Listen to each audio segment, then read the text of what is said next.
Hello and welcome back. It's gorgeous alpacas again. Well, Emma, I'm not actually an alpaca.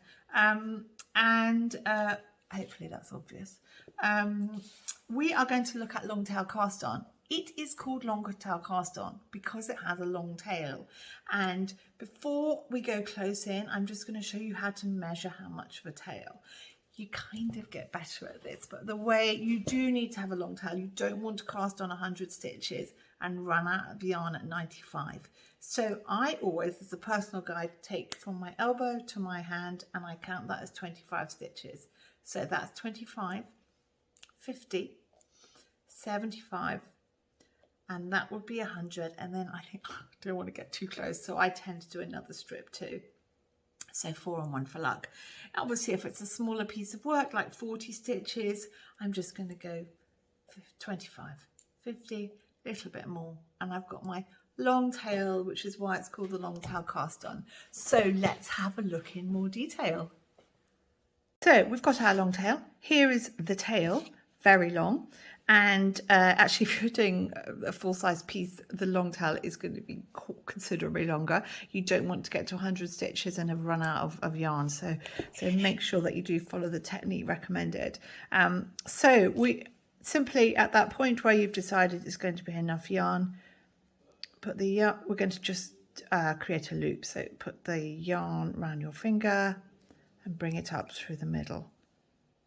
Great.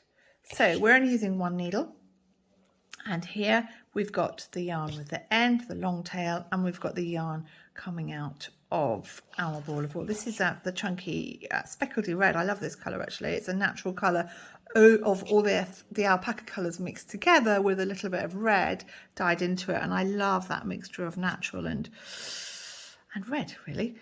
So we've got these two pieces here. We've got the long tail. I'm right-handed, so it's long tail's on my left. It's going to be on my thumb. Put the long tail over my thumb and the main yarn over my first finger.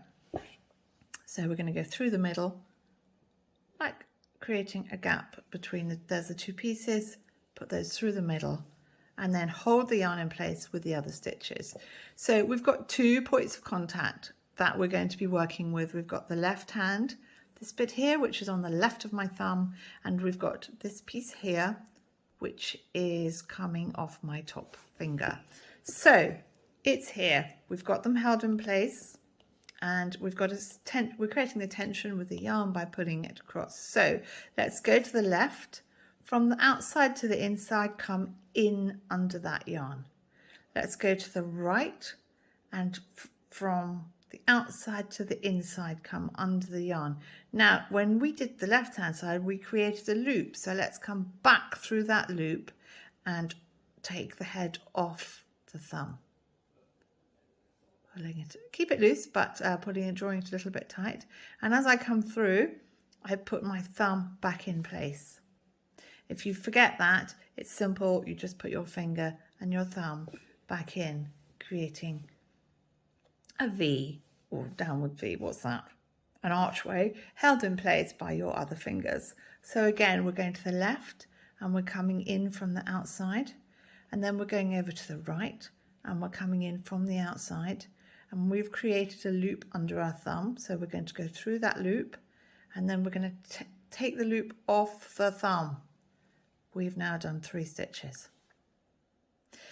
We're going to go under the loop, under the long tail on the left,